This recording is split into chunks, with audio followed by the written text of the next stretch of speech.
13.8 अरब साल पहले कैसे बना ब्रह्मांड? ब्रह्मांड का निर्माण महाविस्फोट यानी बिग बैंग से हुआ था। अब वैज्ञानिकों ने बताया है कि लगभग 13.8 अरब साल पहले ये रहस्यमय महाविस्फोट किस तरह हुआ होगा। बिग बैंग सिद्धांत कहता है कि अरबों साल पहले पूरा ब्रह्मांड पदार्थों भी और ऊर्जा के एक बिंदु के रूप में था। इस बिंदु के केंद्र में महाविस्फोट हुआ, जिसके बाद वह फैलता गया और उसी के परिणाम स्वरूप ब्रह्मांड का जन्म हुआ है, जो मौजूदा समय में हमारे सामने है। हमारी पृथ्वी सौरमंडल की सदस्य है। हमारा सौरमंडल हमारे ब्रह्मांड का एक मामूली सा हिस्सा है। ये ब्रह्मांड पृथ्वी से दिखने वाली आकाशगंगा का एक हिस्सा है। वैज्ञानिकों के मुताबिक इस महाविस्फोट में इतनी ऊर्जा थी कि उसके प्रभाव से आज भी ब्रह्मांड फैलता जा रहा है। अमेरिकी पत्रिका साइंस में वैज्ञानिकों का यह अध्ययन प्रकाशित हुआ है। इसमें उन तंत्रों का विस्तृत विवरण दिया गया है जो विस्फोट का कारण बन सकते हैं।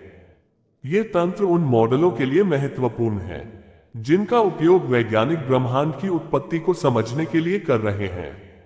जहां हम स्वयं उग्रता पैदा करने वाली लौ जला सकते हैं, उसे गति दे सकते हैं और उसे विस्फोट में परिवर्तन कर सकते हैं। वैज्ञानिकों की टीम ने हाइपरसोनिक जेट प्रणोदन के तरीकों की खोज करते हुए बिग बैंग प्रकार के विस्फोट कराने के तरीके का पता लगाया।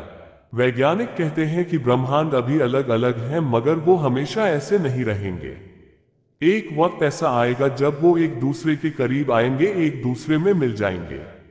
वैज्ञानिक ये भी कहते हैं कि जैसी हमारी पृथ्वी है परमाणुओं से बनी, वैसी ही और भी पृथ्वी होंगी दूसरे ब्रह्मांडों में, करोड़ों किलोमीटर दूर, हमारी नजरों से ओझल।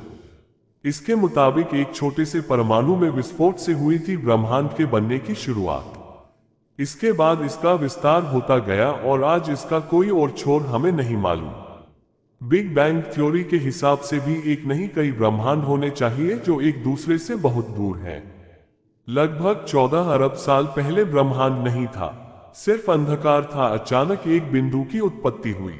विज्ञान का कहना है कि एक बिग बैंग यानी एक बहुत बड़ा धमाका हुआ और धुंधली गैसें ठोस होती गईं, फिर इस ब्रह्मांड की रचना हुई। ये तथ्य के आधार पर सही है। कोई और कहता है कि ईश्वर ने सारा ब्रह्मांड बनाया, जो तथ्य नहीं है मगर सत्य है।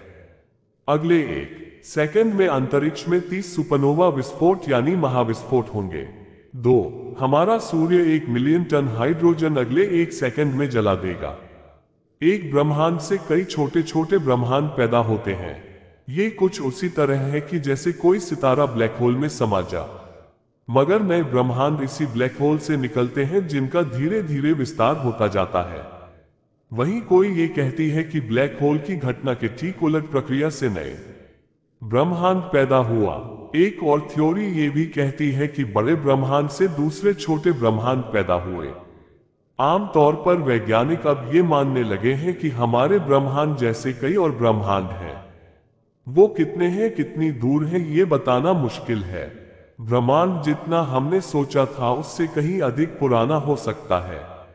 वैज्ञानिकों ने ब्रह्मांड उत्पत्ति के सिद्धांत की पुनर्व्याख्या करते ब्रह्मांड की मौजूदा उम्र 27 अरब वर्ष होने की संभावना जताई है, जबकि पुरानी थ्योरी के मुताबिक ब्रह्मांड की उम्र 13.7 अरब वर्ष मानी जाती रही है। ताजा अनुमान कहते हैं कि हमारा ब्रह्मांड 93 अरब प्रकाश वर्ष बड़ा है और ये तेजी से फैल रहा है। सबसे पहले जवाब दिया गया, हमारा संपूर्ण ब्रह्मांड किस चीज बना है। अधिकांश वैज्ञानिक दावा करते हैं कि ब्रह्मांड लगभग पूरी तरह से अंधेरे ऊर्जा, अंधेरे पदार्थ और सामान्य पदार्थ से बना है। ब्रह्मांड के बाहर क्या हो सकता है? ब्रह्मांड का कोई केंद्र नहीं है, क्योंकि ब्रह्मांड का कोई किनारा नहीं है। एक सीमित ब्रह्मांड में अंतरिक्ष घुमावदार है, ताकि यदि आप एक सीधी रेखा में अरबों प्रकाश वर्ष की यात्रा कर सके तो आप अत्यंत वहीं समाप्त हो जाएंगे जहां आपने शुरू किया था। एक सैद्धांतिक भौतिकविद मैट कैपलान ने पूर्वानुमान लगाया है कि हमारा ब्रह्मांड एक काले ड्वार्फ तारे के सुपरनोवा के साथ खत्म होगा। ये घटना आज से 10,000 साल बाद होगी।